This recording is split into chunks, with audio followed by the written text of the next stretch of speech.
कुमारी को मैं श्रद्धांजलि देती हूँ, श्रद्धा सुमन अर्पित करती हूँ। और आज जो मूवमेंट है, आप सभी बहुत भारी संख्या में जहाँ पहुँचे हैं, लगातार आप लोगों ने संघर्ष किया। मैं फ़ोन के माध्यम से और परिवार से संपर्क में थी। स्वास्थ्य खराब होने के कारण पिछले जो कार्यक्रम थे आपके बीच में मैं उपस्थित नहीं हो पाई थी, लेकिन मेरे प्रतिनिधि के तौर पे छोटे भाई आदरणीय अशोक जाखड़, मंडल अध्यक्ष वीरदीप भाई साहब, शोभा सिंह जी, राजू जाट भाई साहब, सभी जितने भी दलों के लोग थे, जितने भी धर्मों के लोग थे, चाहे किसी भी पार्टी का व्यक्ति था, इस बहन के लिए, इन बच्चों को न्याय देने के लिए आप लोग एकजुट हो। लेकिन बड़े दुर्भाग्य की बात है कि एक जो डॉक्टर होता है, हम उसे ईश्वर का रूप मानते हैं। डॉक्टर का जो नॉलेज है, चाहे वो गाइनोलॉजिस्ट है, उसको चाहे कोई आंख का है, चाहे कान का है, चाहे पेट का, वो हर चीज का अलग अलग डॉक्टर होता है। उसमें वो अपने विषय के अंदर वो परिपूर्ण होते हैं, तब जाकर वो इलाज करते हैं। लेकिन जो हमने देखा है कि नौकरी बैठे लोग घर जाकर 10 आदमियों से हम संवेदना व्यक्त नहीं कर पाए, 10 लोग जाकर उस परिवार का दुख साझा नहीं कर पाए। बड़ा दुर्भाग्य की बात है कि एक इंसान इतना लालची हो गया कि चंद कागज के टुकड़ों के लिए आप लोगों ने किस तरह से उस बहन की, उसके गर्भावस्था में जो बच्चा पल रहा था, उनकी मृत्यु हुई है। एक विधायक बाद में पहले एक मैं महिला हूँ, मैं भी बच्चों की माँ हूँ।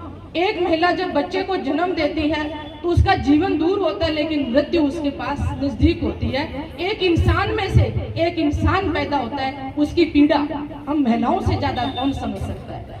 तो बड़े शर्म की बात है, जब डॉक्टर साहब आपके पास वो पेशेंट आया, उसका परिवार आया, तो आपने जब देखा, पूरी रिपोर्ट की, बच्चे का वजन आपने देखा 4.5 किलो के आसपास।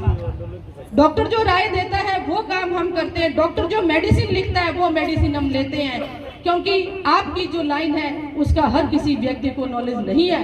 अगर आपको पता था कि ये नॉर्मल डिलीवरी नहीं हो सकती है, ये सिजेरियन डिलीवरी है, तो आप उसी वक्त परिवारजन को कहते कि भाई आप अपना जो पेशेंट है इसको ले जाइए, ये नॉर्मल डिलीवरी में नहीं करवा सकता। आपने 6 से 8 घंटे तक उस महिला को अपने हॉस्पिटल में रखा है और मृत्यु हो गई। उसके बाद भी डॉक्टर साहब आपका जो व्यवहार है, और मैं सबसे जो हमारे मंडी के प्रबुद्ध जन हैं, अच्छे व्यक्तित्व के धनी हैं, वीडियो बनाकर आप लोग फेसबुक पे डाल रहे हो, इससे बड़ी शर्म की बात नहीं है। क्या आपके घर में बेटियां नहीं, क्या बहन नहीं? और उससे बड़ी मैं दुर्भाग्य की बात मानती हूँ, घड़साना सीएससी के जो प्रभारी हैं, जो डॉक्टर बैठे हैं, जो मैं चेतावनी के साथ कहती हूँ, विधानसभा के अंदर आप लोगों को तलब करूंगी। जैसे मुझे पता चला डूंगरराम के मार्फत मैंने विधानसभा के अंदर स्थगन लगाया, रातों रात कलेक्टर महोदय जयपुर पहुंची थी। तो इस बार विधानसभा के अंदर और सीएमएचओ साहब से मैं कहना चाहती हूँ, गड़साना में बैठे हुए डॉक्टर, और उस डॉक्टर से मेरा सवाल है, क्या पेशेंट आपके पास आया? आपने रेफर कार्ड किस आधार पे बनाया? क्या उस पेशेंट की आपने जांच की? क्या रिपोर्ट है आपके पास कि आपने आनंद फानन में रेफर कार्ड बनाकर उस महिला को रेफर कर दिया? यहाँ से आपने पेशेंट को चेक ही नहीं किया, कौन सी एम्बुलेंस में भेजा उस बहन को आपने? और दुर्भाग्य की बात, अपने आप को हम कहते हैं कि बहुत बड़े डॉक्टर हैं, डॉक्टर साहब आपके पास स्ट्रेचर नहीं है तो किसका इलाज करते हो? चतर में बैठाकर आप एक प्राइवेट गाड़ी में उस बहन को लदते हो। शर्म नहीं आती, धिक्कार नहीं आती? धिक्कार है आपके ऐसे पेशे पे मैं तो लेती हूँ। हम कड़े शब्दों में आप लोगों की मैं निंदा करती हूँ कि ऐसे डॉक्टरों की हमारे इस एरिया में कोई जगह नहीं। और चेतावनी के साथ सरकारी डॉक्टरों से कहना चाहती हूँ, ये जो दलालीगिरी है ना आपकी, बंद कर दीजिए, ये बंद कर दीजिए आप लोग, नहीं तो आने वाला वक्त है वो आपके गेट के आगे भी धरने लगेंगे। तो शर्मनाक ये घटना है, बड़े दुर्भाग्यपूर्ण ये घटना है कि इन लोगों ने इस तरह से करते करके आज पूरे परिवार का है, जो छोटे छोटे वो बच्चे हैं, उनके माँ का जो साया सिर से उठा दिया। बिना माँ के इन बच्चों का लालन पालन करना बहुत मुश्किल है।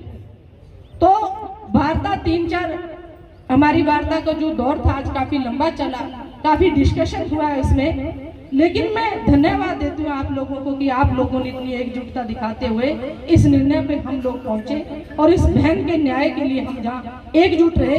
सुबह से आप भूखे और प्यासे जहाँ खड़े हो तो आप साधुवाद के पात्र हो। इस तरह से चाहे किसी के ऊपर भी अन्याय हो तो आप लोगों ने एकजुट रहते हुए खड़े रहना है और न्याय के लिए हमें लड़ना है। तो पीलीबंगा से भी मेरे भाई आए हैं, मंत्री जी आदरणीय हमारे बीच में आए हैं, शौकत भाई साहब आए हैं, हमारे तमाम लोग हमारे बीच के अंदर पहुंचे, तो मैं इनको भी साधुवाद देती हूँ। तो जो निर्णय हमारी जो कमेटी है वो लेगी, जो निर्णय वो परिवार है वो निर्णय लेगा, उस निर्णय के साथ मैं खड़ी हूँ और जो आप कहोगे वो हम कार्य करेंगे, हमेशा आपके साथ खड़े रहेंगे। लेकिन जो एक कमेटी बनी है डॉक्टरों की और उसके अंदर हम तो सरकार से मांग करते हैं कि ये कमेटी होनी नहीं चाहिए, क्योंकि डॉक्टर के खिलाफ हम तभी एफआईआर कर सकते हैं जब वो डॉक्टर की एक कमेटी है, उस कमेटी की रिपोर्ट आती है। तो मैं सरकार से भी मांग करती हूँ कि उस कमेटी के अंदर कुछ प्रशासनिक अधिकारी होने चाहिए, क्योंकि जो डॉक्टर्स ने रिपोर्ट भेजी है यहाँ पे उसमें एडीएम साहब और कलेक्टर साहब बिल्कुल भी सहमत नहीं।